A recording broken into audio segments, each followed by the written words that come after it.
सारे देश में फैल चुकी थी। दिल्ली के सेनापति ने तमाम देश के बहादुर फौजों को संगठित करने के लिए खत भेजे। उन खतों में लिखा गया था, भाइयों, दिल्ली में अंग्रेजों के साथ जंग हो रही है। खुदा की दुआ से हमने अंग्रेजों को जो पहली शिकस्त दी है, उससे वो इतना घबरा गए हैं जितना किसी दूसरे मौके पर इन शिकस्तों से भी ना घबराते। बेशुमार हिंदुस्तानी बहादुर दिल्ली में आकर जमा हो रहे हैं। ऐसे मौके पर अगर आप खाना वहां खा रहे हैं तो हाथ यहां आकर धोइए। शाहों का बादशाह जहां पना हमारा दिल्ली का शहंशाह आपका इस्तकबाल करेगा और आपकी खिदमत का सिला देगा। हमारे कान इस तरह आपकी तरफ लगे हुए हैं जिस तरह रोजेदारों के कान अजान देने वालों की तरफ लगे रहते हैं। हम आपकी तोपों की आवाज सुनने के लिए बेचैन हैं। हमारी आंखें आपके दीदार की प्यासी उसी तरह सड़क पर लगी हुई हैं जिस तरह कासिद की आंखें लगी रहती हैं। आइए, आपका फर्ज है, फौरन आइए। हमारा घर आपका घर है। दिल्ली आजाद हो चुकी थी और 11 मई से 31 मई 1857 तक दिल्ली की क्रांति की खबर बिजली की तरह सारे देश में फैल गई। पर दूसरे शहरों के क्रांतिकारी नेता ये निश्चय नहीं कर पाए कि वो अपने यहाँ तुरंत क्रांति शुरू कर दें या 31 मई तक इंतजार करें। फिर भी ये लपटें तो क्रांति की लपटें थीं, बगावत की लपटें। फैली तो फैलती चली गईं। बुलंदशहर छावनी में 9 नंबर पलटन के सिपाहियों ने एक क्रांति के प्रचारक को पकड़ लिया। इस प्रचारक को पलटन के मुख्यालय अलीगढ़ लाया गया। अंग्रेज अफसरों ने उसे फांसी की सजा दी। 20 मई 1857 शाम का समय था। देशी सिपाहियों के सामने उस प्रचारक को फांसी पर लटका दिया गया। ये देखकर देशी सिपाहियों में क्रोध भड़क उठा। देखते क्या हो, ये शहीद देश की आजादी के लिए बलिदान हो गया और हम लोग खड़े खड़े तमाशा देख रहे हैं। अरे आगे बढ़ो और इन फिरंगियों का नाश कर दो। अंग्रेज डर के मारे कांप उठे। अगर तुम लोग अपनी जान बचाना चाहते हो तो फौरन अलीगढ़ छोड़ दो। और 20 मई की रात को ही अलीगढ़ अंग्रेजों से खाली हो गया। अलीगढ़ पर हरा झंडा फहराते हुए क्रांतिकारी सिपाही खजाना और गोला बारूद लेकर दिल्ली की ओर चल पड़े। फिर क्रांति की लपटें मैनपुरी होती हुई इटावा पहुंची। इटावा के कलेक्टर ह्यूम ने पुलिस और जनता के प्रतिनिधियों से मदद मांगी कि क्रांतिकारियों को दबाया जाए, पर उसे कोई जवाब नहीं मिला। अंत में इटावा में मौजूद अंग्रेज सिपाहियों ने क्रांतिकारियों को दबाने की कोशिश की और लड़ाई छिड़ गई। अंग्रेज सिपाहियों के साथ मजिस्ट्रेट मिस्टर डेनियल भी मारे गए। बचे हुए अंग्रेज किसी तरह जान बचाकर भागे। मिस्टर ह्यूम तो महिलाओं के वेश में भागे। अब बगावत की लपटें बरेली पहुंच गईं। यहां क्रांति की योजना बना रहे थे नवाब खान बहादुर खां।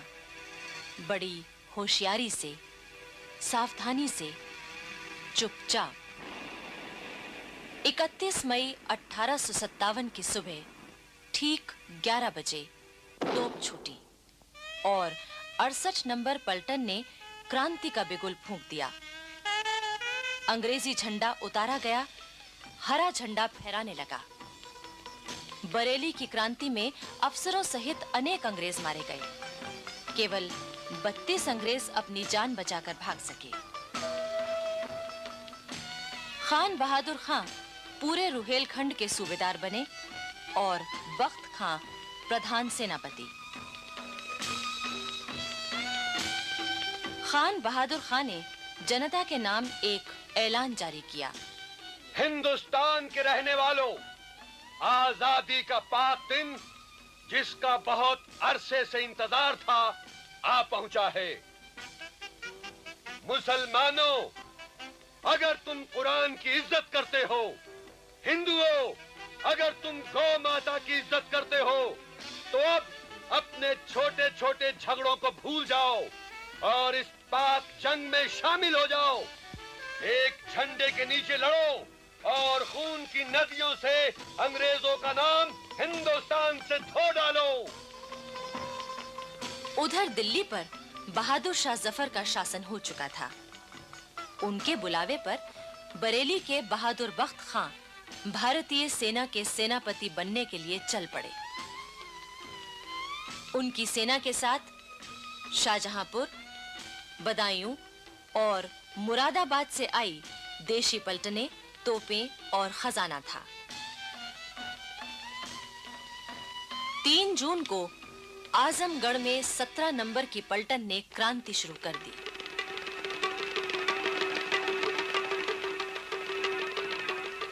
लेकिन उन्होंने अंग्रेजों को मारा नहीं, बल्कि उनके वहां से चले जाने का बंदोबस्त करके इमारतों, खजानों और गोला बारूद पर कब्जा कर लिया।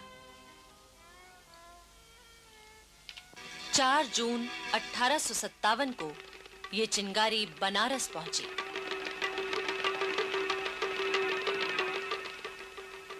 अंग्रेज अफसरों ने तय किया कि देशी सिपाहियों से उनके हथियार रखवा लिए जाएं। उन्हें परेड ग्राउंड बुलाया गया। अंग्रेज अफसरों ने जैसे ही देशी सिपाहियों को हथियार रखने का आदेश दिया कि इन सिपाहियों ने अंग्रेजों पर हमला बोल दिया।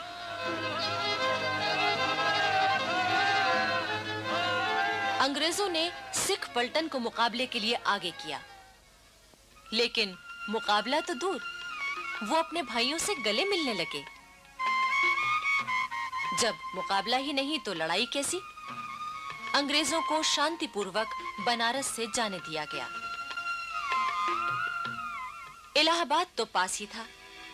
ये लपटें वहां भी पहुंच गईं।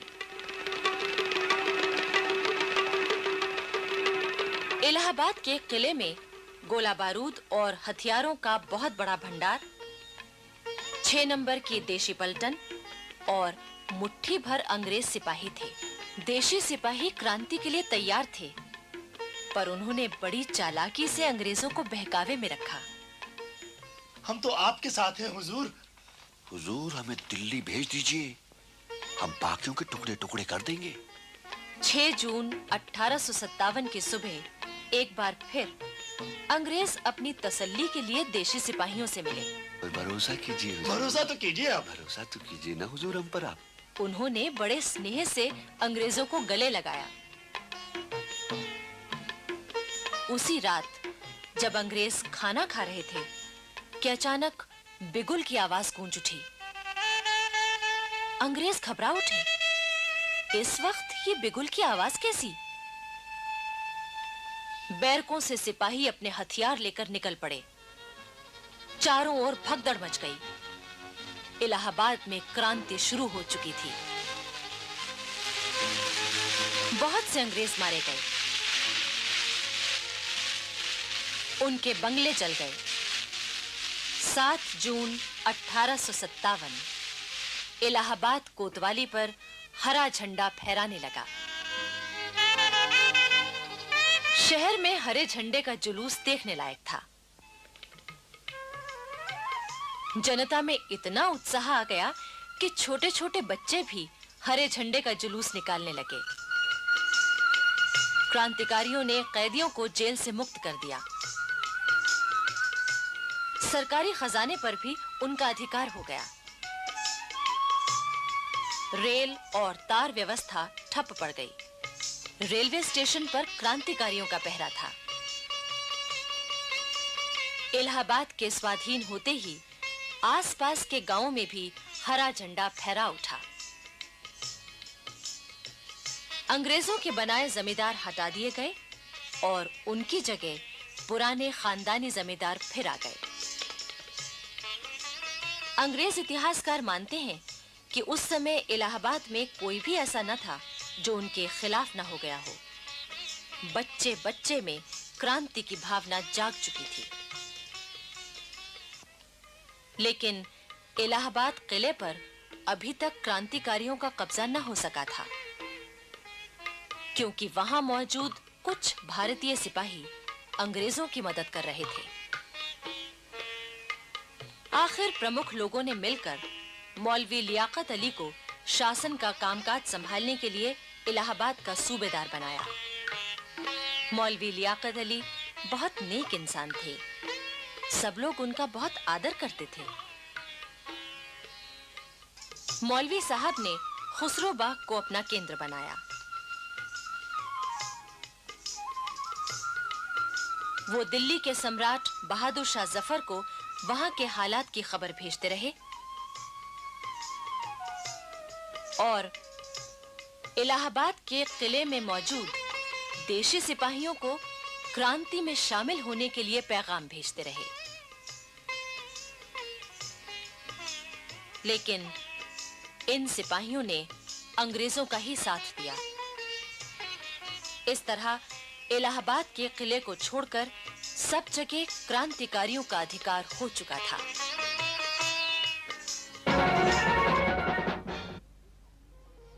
दिल्ली की क्रांति की खबर देश के कोने-कोने में कैसे पहुंची, इसे एक अंग्रेज लेखक के शब्दों में ही कहना ज्यादा प्रामाणिक होगा। गदर का एक आश्चर्यजनक पहलू यह था कि दूर-दूर के स्थानों में सभी महत्वपूर्ण खबरें बड़ी तेजी से और प्रामाणिक रूप से पहुंच जाती थीं। खबरें ले जाने का काम ज्यादातर हरकारे करते थे, जो इतनी तेजी से चलते थे कि हमें विश्वास ही नहीं होता।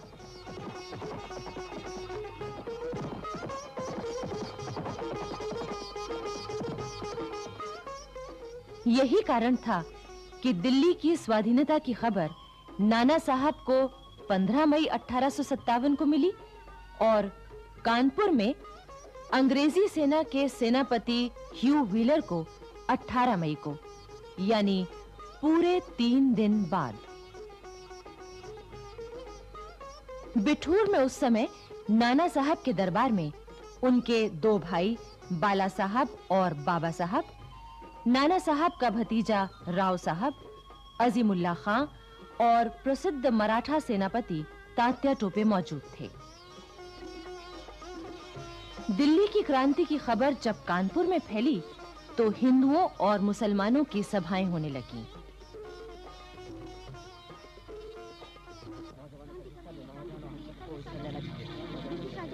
धीरे-धीरे स्कूलों के लड़के, बाजारों में आम लोग और गली मोहल्लों में भी स्वतंत्रता क्रांति की बातें शुरू हो गईं। छावनी में सिपाहियों में भी क्रांति की गुप्त बातचीत शुरू हो गई। फिरंगियों के खिलाफ उनकी बाहें फड़कने लगी। लेकिन नाना साहब 31 मई तक कुछ भी नहीं करना चाहते थे। उधर अंग्रेज सेनापति व्हीलर को पूरा विश्वास था कि नाना साहब तो अंग्रेजों का ही साथ देंगे।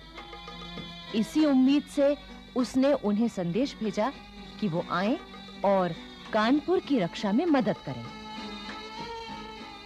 लेकिन दूसरी तरफ व्हीलर ने अपनी रक्षा के लिए गंगा के दक्षिण में एक नया किला भी बना लिया था और पूरी किलेबंदी भी कर ली थी। कानपुर में क्रांति की बातों से ही अंग्रेजों में इतनी दहशत थी कि किसी झूठी अफवाह पर भी शहर के सब अंग्रेज अपने बीवी बच्चों को लेकर भागते और व्हीलर के किले में छिप जाते। 22 मई 1857 को नाना साहब अपनी सेना और तोपों को लेकर बिठूर से कानपुर आ गए।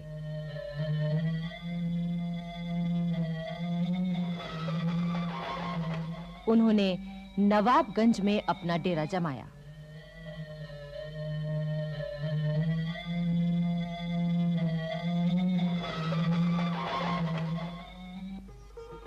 3000 देशी और 100 अंग्रेज सिपाहियों के सेनापति व्हीलर ने बिना किसी विरोध के खजाने की चाबियां और तोपखाना उन्हें सौंप दिया। नाना साहब ने खजाने की रक्षा के लिए अपने 200 सिपाही पहरे पर लगा दिए। उस समय कानपुर की देशी सेना के मुख्य नेता थे सूबेदार टीका सिंह और सूबेदार शमसुद्दीन खान। 4 जून की आधी रात को 3 फायर हुए।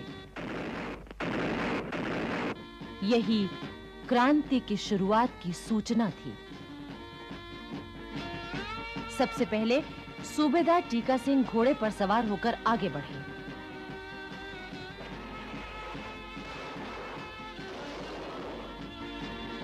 फिर देशी पलटन के हजारों घुड़सवार और पैदल सिपाही मैदान में निकल आए।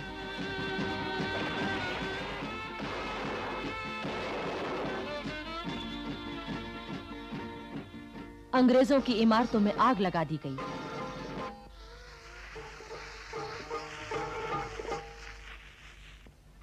उनके झंडे को हटाकर हरा झंडा फहरा दिया गया। 5 जून को नाना साहब की सेना भी क्रांति सेना से मिल गई। सब तरफ उनका कब्जा हो गया।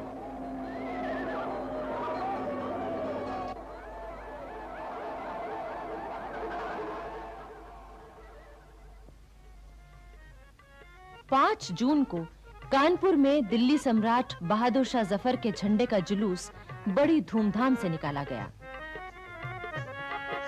नाना साहब को कानपुर का शासक चुना गया। नगरवासियों ने उनकी जय जयकार की और सबने नाना साहब का साथ देने का वचन दिया। 6 जून को सवेरे नाना साहब ने व्हीलर को खबर भेजी कि आज आप किला हमारे हवाले कर दीजिए, वरना हम हमला करेंगे। लेकिन व्हीलर यूं मानने वाला नहीं था। उसने किला खाली करने से इनकार कर दिया। साथ ही मोर्चे की पूरी तैयारी भी की। 6 जून की शाम नाना साहब ने अंग्रेजों के किले पर हमला बोल दिया। उस समय कानपुर के लगभग सभी अंग्रेज, स्त्री पुरुष और बच्चे किले में मौजूद थे। दोनों ओर से तोपें चलने लगीं।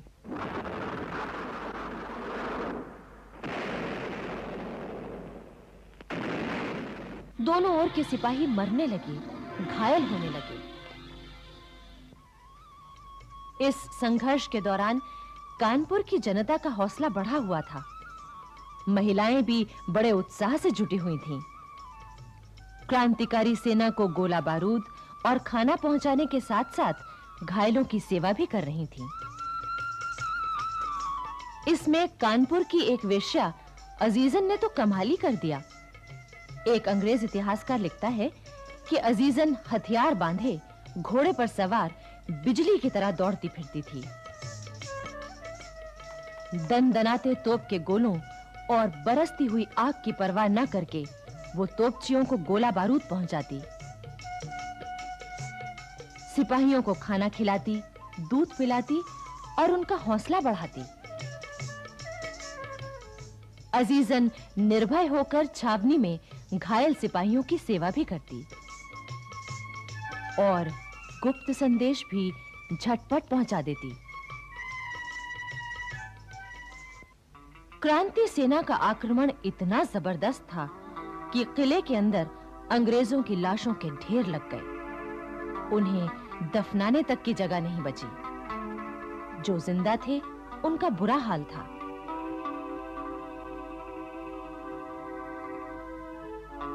किले में केवल एक ही कुआं था जो गोले गिरने से टूट चुका था। अंग्रेजों को पीने का पानी मिलना भी मुश्किल हो गया था। कई अंग्रेज हैजा, पेचिश और बुखार के कारण बीमार पड़ गए।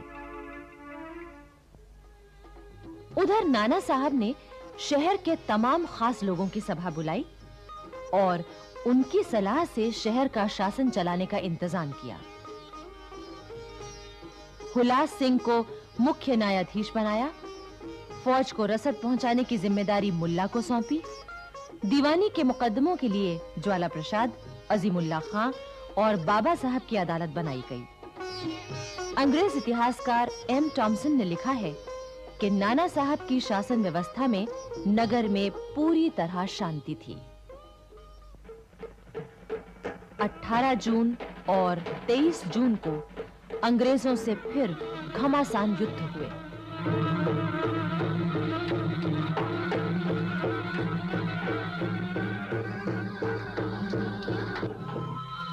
आखिर व्हीलर ने घुटने टेक दिए। 25 जून को किले के ऊपर सुलह का प्रतीक सफेद झंडा लहरा दिया। तोपों ने गोले उगलना बंद कर दिया। अंग्रेज आत्मसमर्पण करने के लिए तैयार हो गए। 26 जून को दोनों ओर के प्रतिनिधियों की बातचीत हुई। व्हीलर ने जैसे ही अंग्रेजी में बोलना शुरू किया, अजीमुल्लाह खान ने उसे टोक दिया, हालांकि वो अंग्रेजी अच्छी तरह जानते थे। फिर बातचीत हिंदुस्तानी में ही हुई। 27 जून को किले पर बहादुर शाह जफर का हरा झंडा लहराने लगा। अंग्रेजों को हाथियों और पालकियों में बिठाकर गंगा घाट की ओर भेज दिया गया। 28 जून 1857 कानपुर नगर, छावनी और आसपास के तमाम इलाके से अंग्रेजों का नामो निशान मिट चुका था।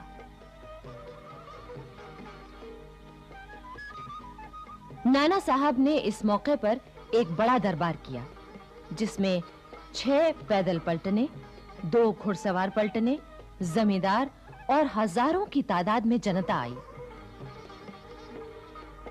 सबसे पहले सम्राट बहादुर शाह जफर के नाम पर 101 तोपों की सलामी हुई।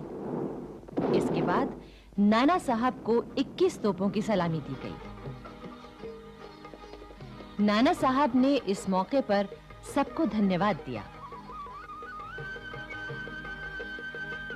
साथ ही फौज में 1 लाख रुपए इनाम के रूप में बांटे गए। इसके बाद नाना साहब बिठूर आए, जहां वो 1 जुलाई 1857 को पेशवा की गद्दी पर बैठे। उनका विधिवत राज तिलक हुआ और नाना साहब धुंधुपंत पेशवा बन गए। 1857 की क्रांति की तैयारियां झांसी में भी शुरू हो गई थीं।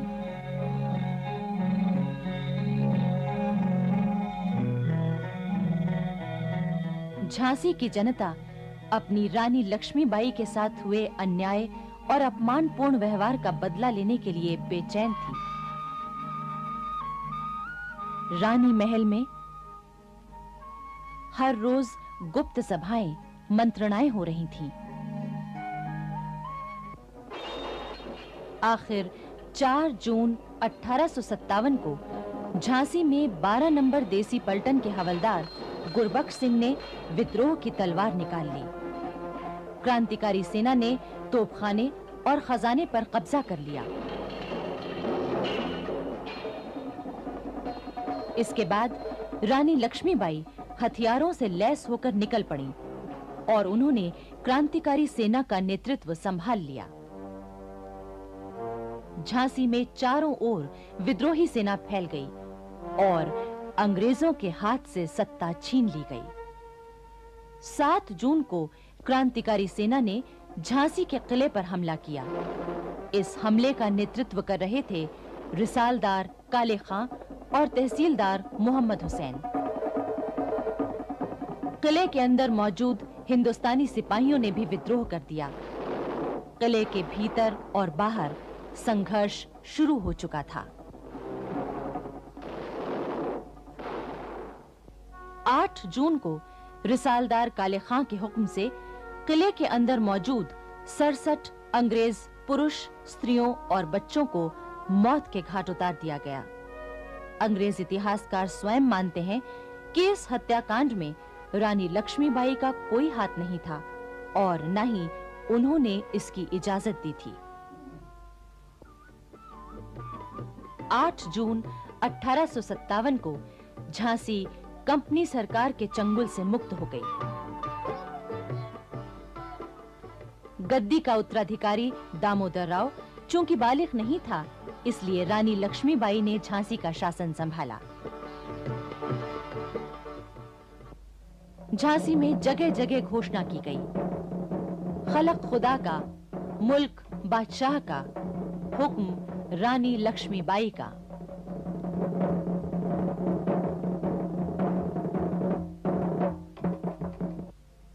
रानी लक्ष्मीबाई ने बड़ी सूझबूझ और समझदारी से शासन संभाला। वो दरबार में एक विशेष कक्ष में बैठती थीं। उस कक्ष के बाहर सोने के काम की चिकें पड़ी रहती थीं। द्वार के बाहर 2 द्वारपाल चुस्त पोशाकों में खड़े रहते। दीवान लक्ष्मण राव राज्य के आवश्यक कागज पेश करते और रानी उस पर अपना निर्णय सुनाती। रानी लक्ष्मीबाई की पोशाक भी पुरुषों जैसी हो गई थी। वो पाजामा और गहरे नीले रंग का कोट पहनती थीं। टोपी पर एक सुंदर पगड़ी बंधी रहती थी। कमर में जरी के काम का दुपट्टा बंधा होता और उसमें एक तलवार लटकती रहती। उसके साथ ही दमिश्क की बनी नक्काशीदार चांदी मढ़ी पिस्तौल भी लटकती रहती थी।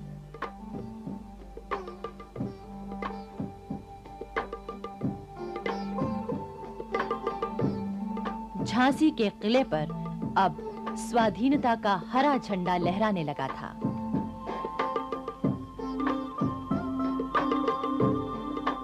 रानी लक्ष्मीबाई ये भी जानती थी कि उन्हें झांसी की आजादी की रक्षा के लिए हर वक्त तैयार रहना चाहिए। वो सेना तैयार करने लगी। लोगों को युद्ध का प्रशिक्षण दिया जाने लगा। पुरुषों के साथ-साथ कई स्त्रियां भी युद्ध कला और शस्त्र संचालन की कला सीखने लगीं। इनमें रानी की 2 सहेलियां सुंदर और मुंदर भी थीं। रानी ने क्रांतिकारी सिपाहियों के नेताओं से भी संपर्क बनाए रखा और उनकी खबरें प्राप्त करती रहीं। उधर अवध में भी क्रांति की पूरी तैयारियां थीं। इतिहासकार लिखते हैं कि क्रांति की तैयारियां जितनी अच्छी अवध में थीं, उतनी देश में कहीं नहीं थीं। हजारों मौलवी और हजारों पंडित स्वाधीनता के युद्ध के प्रचार में लगे हुए थे। वो एक-एक बैरक में जाकर सिपाहियों से बातचीत करते। हर गांव, गली मोहल्ले में जाकर पंडित जी और मौलवी साहब आजादी की लड़ाई के लिए जनता को तैयार कर रहे थे। लखनऊ में 13 मई को मेरठ की क्रांति की और 14 मई को दिल्ली की क्रांति की खबरें आईं।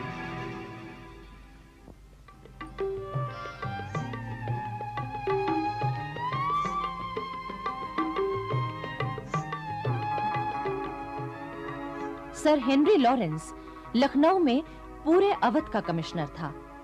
उसने क्रांति की खबरें मिलते ही मुकाबले की तैयारी शुरू कर दी। लखनऊ में रहने वाले अंग्रेज परिवारों की सुरक्षा के लिए उसने लखनऊ के पास मच्छ भवन में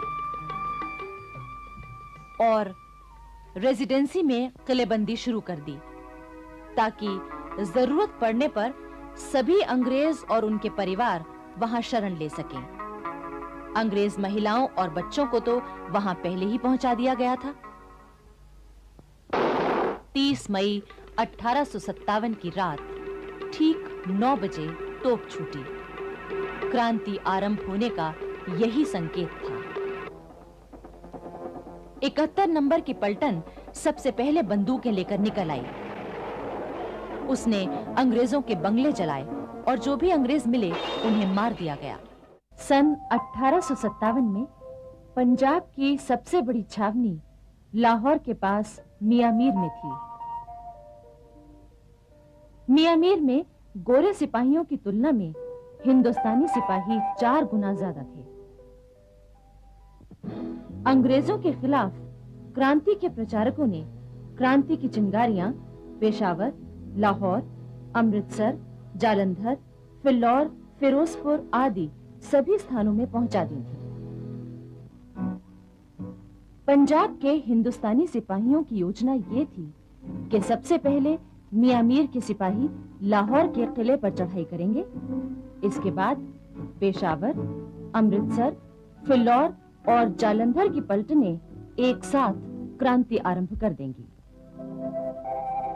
मियां मीर में रॉबर्ट मॉन्टगोमरी अंग्रेज सेनापति था। वो बहुत चतुर और चालाक था।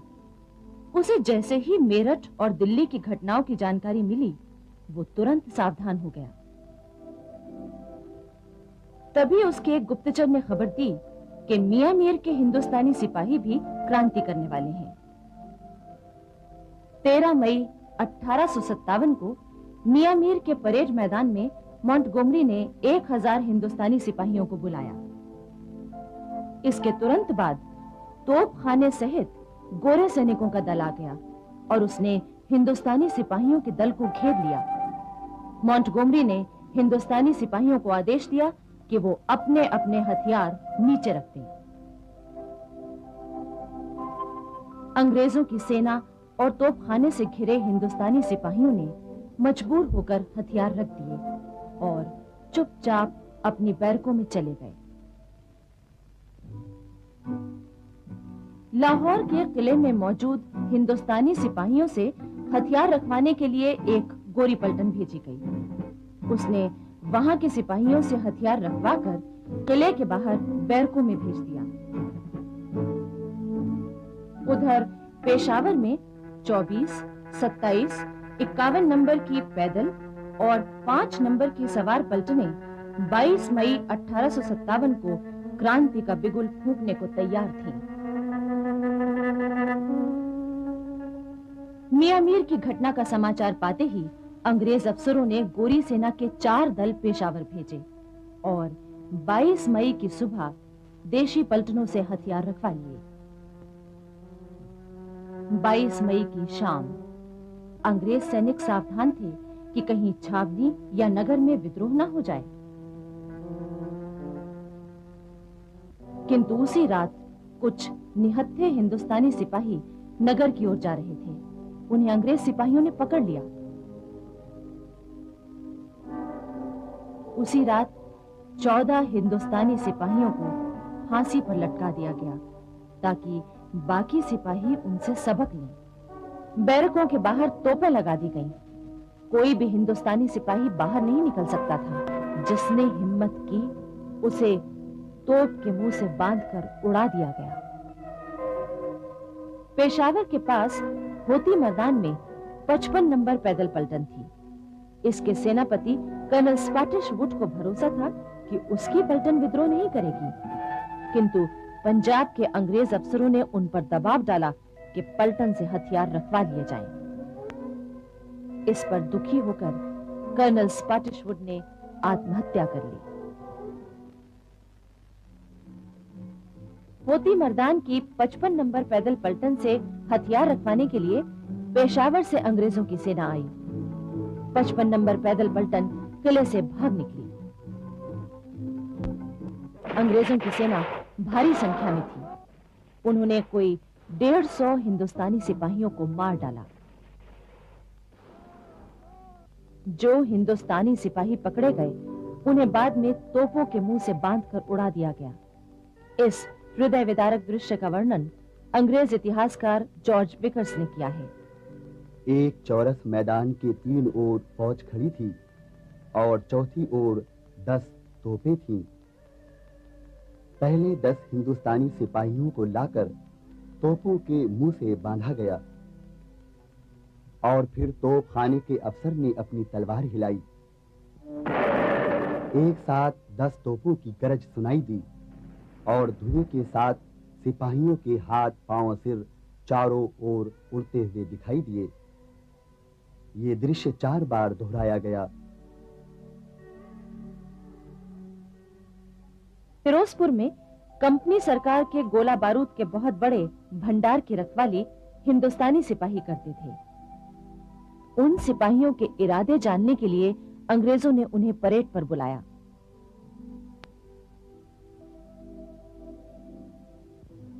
फिर उसी दिन कुछ ही घंटों बाद फिरोजपुर के भारतीय सिपाहियों ने क्रांति शुरू कर दी। अंग्रेजों ने स्वयं गोला बारूद का भंडार जला दिया। जालंधर, फिल्लौर और लुधियाना की देसी पलटनें चुपचाप क्रांति की तैयारी कर रही थीं। 9 जून 1857 को आधी रात के समय जालंधर की देसी पलटन ने क्रांति का ऐलान कर दिया। वहां मौजूद अंग्रेज सेना के सिपाही और अफसर घबरा गए। क्रांतिकारी सेना बड़ी शान से लुधियाना की ओर रवाना हो गई। जालंधर की सेना का एक सिपाही फिल्लौर पहुंचा और उसने क्रांति की सूचना दे दी और वो आकर जालंधर की क्रांतिकारी सेना से मिल गई। अब दोनों सेनाएं लुधियाना की ओर बढ़ीं। लुधियाना के अंग्रेज अफसरों ने सतलज पर बना कश्तियों का पुल तोड़ दिया। क्रांतिकारी सेना ने रात के समय उस पुल से कोई 3 किलोमीटर दूर से सतलज को पार करना चाहा, लेकिन पीछे से अंग्रेजी सेना ने हमला कर दिया। घमासान युद्ध हुआ। अंत में क्रांतिकारी सेना विजयी हुई।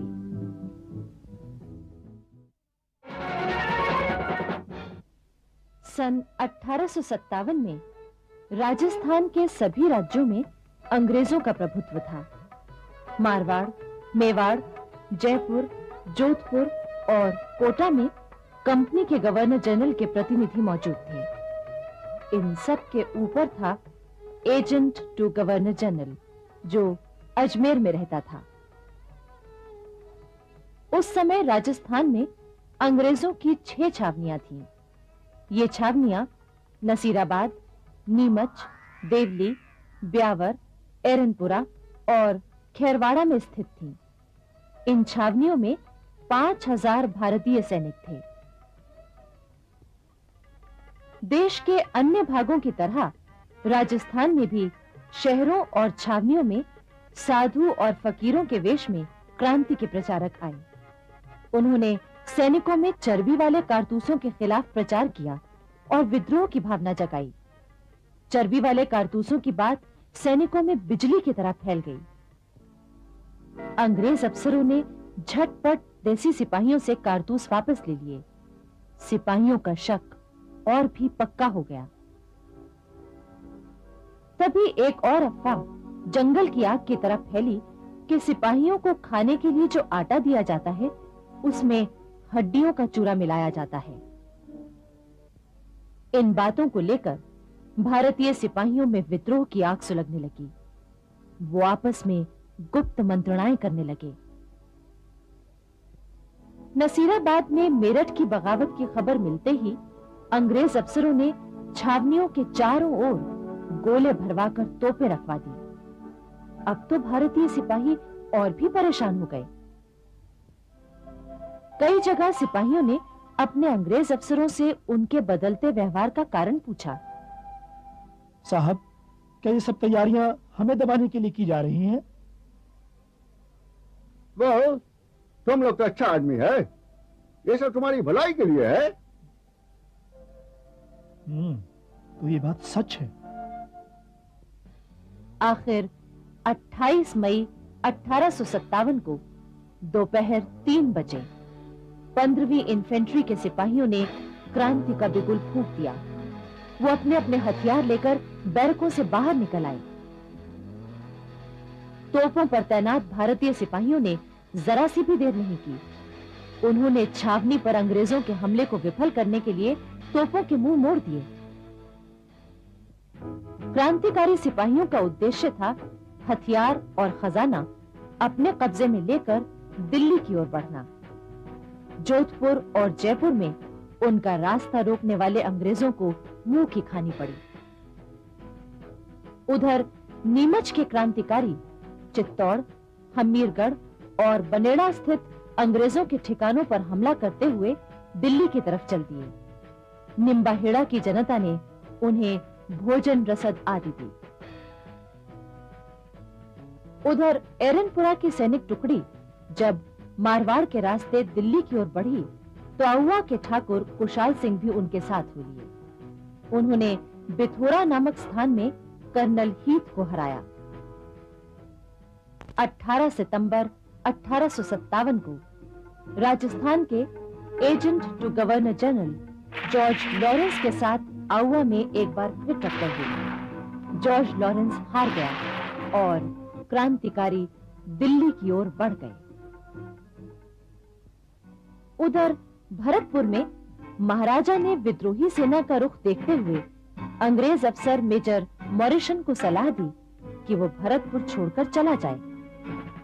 मजबूर मॉरिसन 8 जुलाई 1857 को चला गया। 11 जुलाई 1857 को अलवर में भी विद्रोह छिड़ गया। अलवर और आसपास के गांवों की जनता भी सिपाहियों के साथ हो गई। उसने आग में घी का काम किया। जयपुर में नवाब विलायत खां, मियां उस्मान खां और सादुल्ला खां की क्रांति योजना विफल हो गई और उन्हें बंदी बना लिया गया।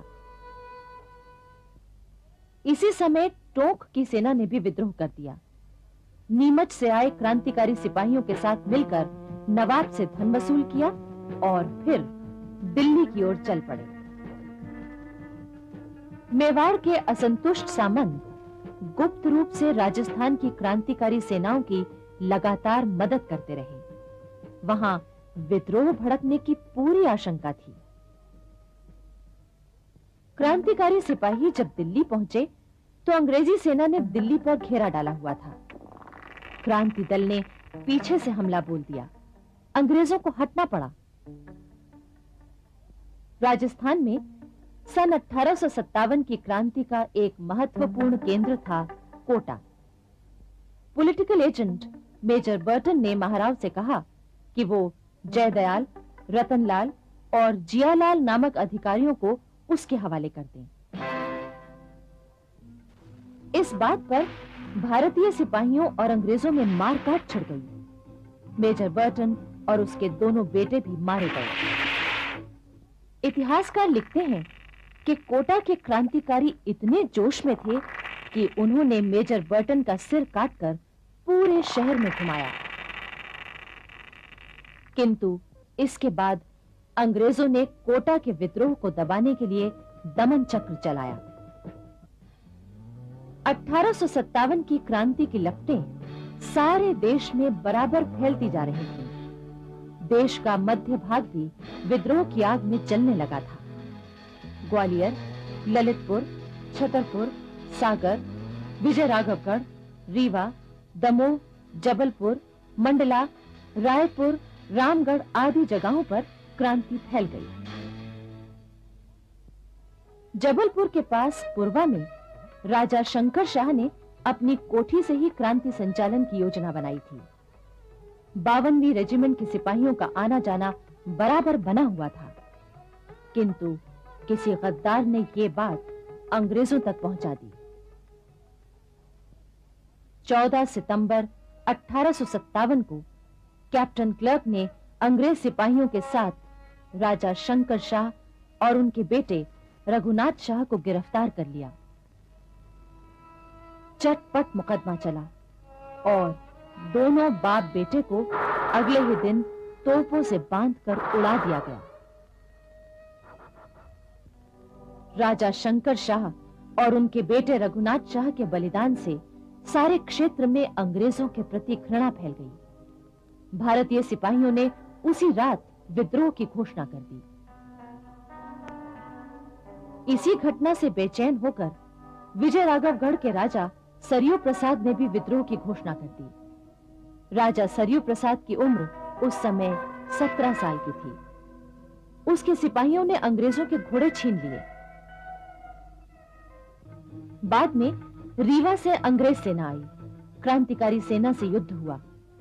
पराजित होने के कारण राजा सरयू प्रसाद फकीर का वेश बनाकर वहां से निकल गए, परंतु अंग्रेजों ने उन्हें सन 1864 में गिरफ्तार कर लिया। जबलपुर में उन पर मुकदमा चला और काले पानी की सजा दी गई। किंतु राजा सरयू प्रसाद स्वाभिमानी व्यक्ति थे। उन्होंने आत्महत्या कर ली और इस तरह एक और स्वतंत्रता सेनानी शहीद हो गया। इन्हीं दिनों बघेल खंड के स्वतंत्रता वीर ठाकुर रणमत सिंह ने अजयगढ़ में अंग्रेजों का शासन खत्म किया और नौगांव छावनी पहुंचे, जहां क्रांतिकारी सेना उनसे मिल गई। ठाकुर रणमत सिंह उस समय के क्रांतिकारी नेता तात्या टोपे और कुंवर सिंह से संपर्क बनाए हुए थे। ठाकुर रणमत सिंह का युद्ध केवल अंग्रेजों के खिलाफ ही नहीं था, बल्कि उन सभी राजाओं के खिलाफ भी था जो अंग्रेजों का साथ दे रहे थे। भिलसाई नामक स्थान पर उन्होंने जनरल केसरी सिंह को पराजित किया। फिर लेफ्टिनेंट ऑसबर्न की सेना से क्योटी के किले में भयंकर भिड़ंत हुई। अनेक भारतीय वीर शहीद हुए। ऑसबर्न मारा गया। विजयी ठाकुर रणमत सिंह रीवा में आकर अपने घावों का इलाज कराने लगे। अंग्रेजों ने रीवा के महाराजा रघुराज सिंह पर दबाव डाला कि वो रणमत सिंह को गिरफ्तार कराने में मदद करें। दिल्ली पर पूरी तरह क्रांतिकारियों का अधिकार था। सम्राट बहादुर शाह जफर, बेगम जीनत महल, सेनापति बख्त खां और कुछ अन्य नेताओं की सलाह से शासन का काम चल रहा था।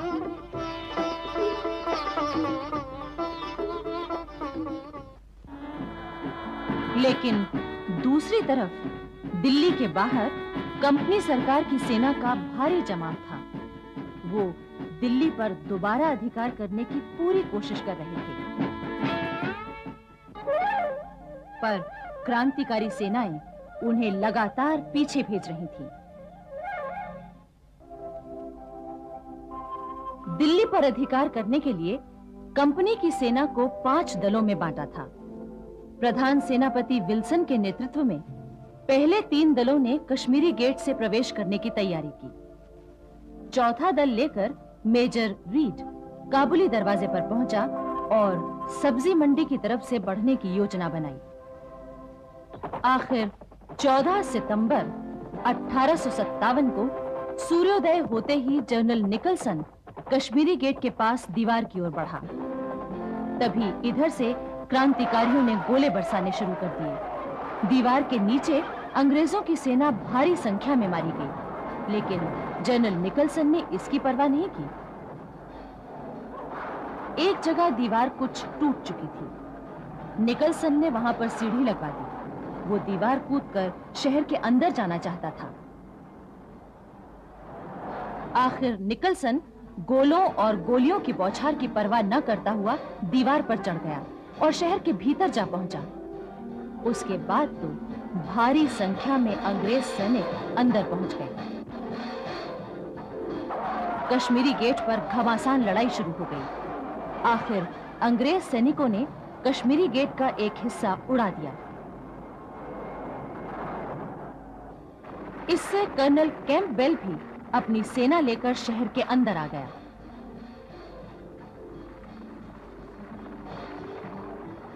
सब्जी मंडी के पास क्रांतिकारी सेना ने मेजर रीड की सेना का मुकाबला किया। वहां भी घमासान लड़ाई हुई। कर्नल कैंपबेल की सेना जामा मस्जिद की ओर बढ़ी। मस्जिद में उस समय कई हजार मुसलमान जमा थे। उन्हें पता चल गया कि अंग्रेज मस्जिद उड़ाना चाहते हैं। वो सब अपनी तलवारें लिए मुकाबले के लिए निकल पड़े। अंग्रेजों ने उन पर गोलियां चलाईं। काफी लोग मारे गए, पर इससे उनका हौसला नहीं टूटा। इतिहासकार लिखते हैं कि मुसलमानों ने जिस फुर्ती से आक्रमण किया, उससे कंपनी के बंदूकधारी सिपाही घबरा गए। उन्हें दोबारा बंदूकें भरने का मौका ही नहीं मिला। कर्नल कैंपबेल भी घायल हो गया। दिल्ली में हुए 14 सितंबर के संग्राम के बारे में अंग्रेज लेखक मानते हैं कि सन 57 की क्रांति का ये सबसे भयंकर संग्राम था।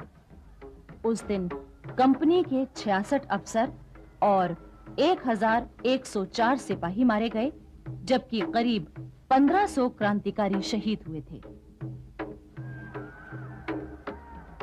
15 से 24 सितंबर तक दिल्ली की चप्पा चप्पा भूमि पर क्रांतिकारियों ने अंग्रेजों से संघर्ष किया। इसके बाद दिल्ली का 3/4 शहर अंग्रेजों के कब्जे में आ गया।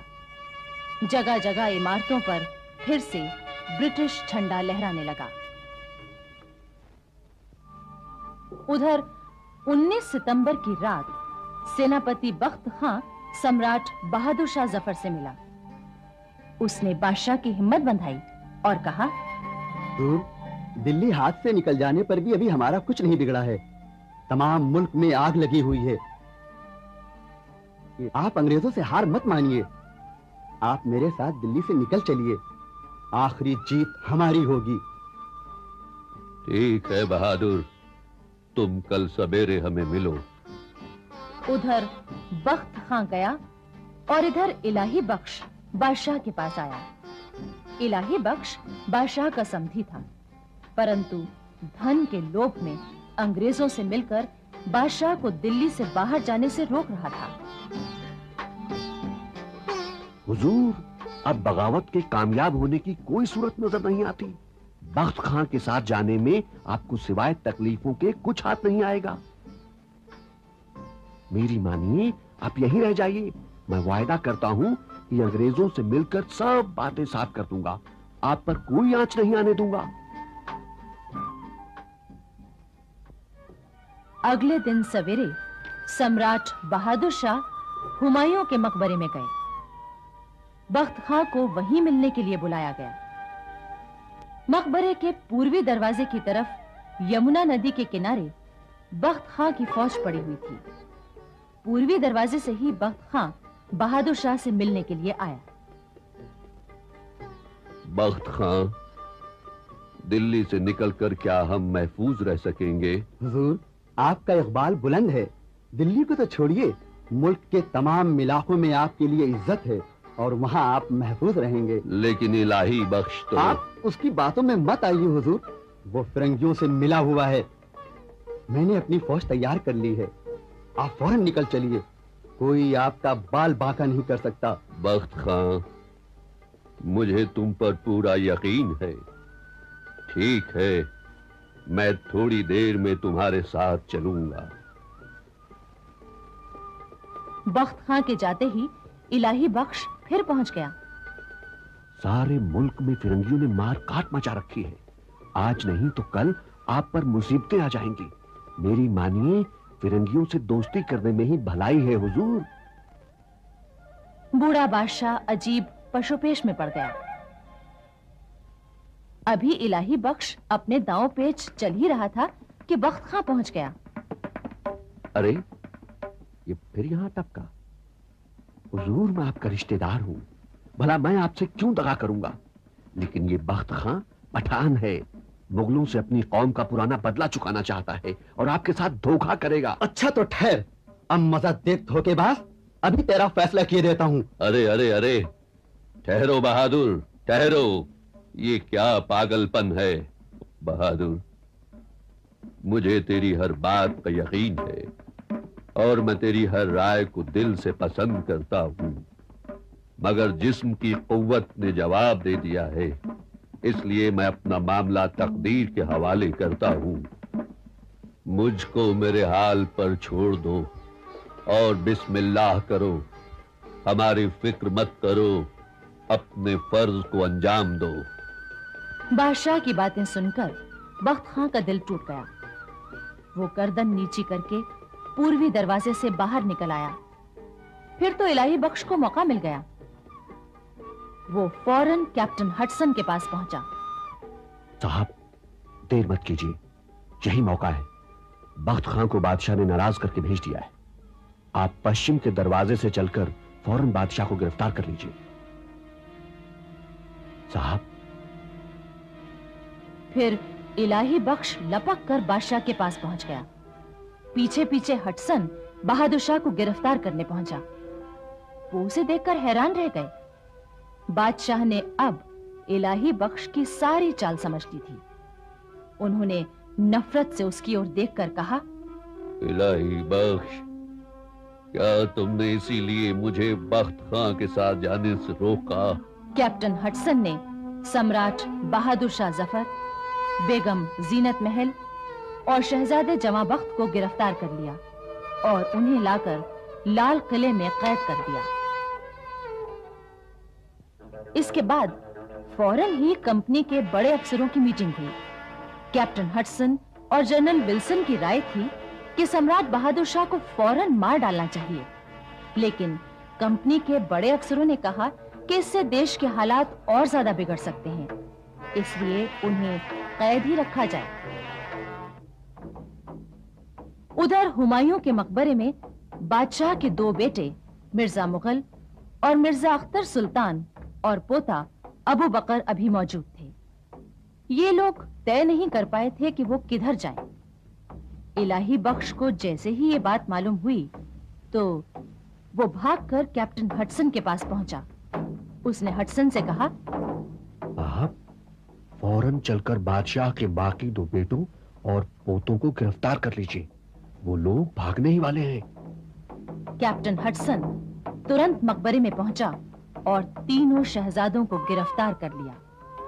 इलाही बख्श ने उन्हें उस वक्त यही भरोसा दिलाया कि वो जनरल विल्सन से उनकी जान बख्शवा देगा। अब हडसन तीनों शहजादों को बग्घी में बिठाकर शहर की ओर ले चला। अंग्रेज सैनिक सवार बग्घी को घेर कर चल रहे थे। सन 1857 की क्रांति का दमन करने में अंग्रेजों को लगातार सफलता मिल रही थी।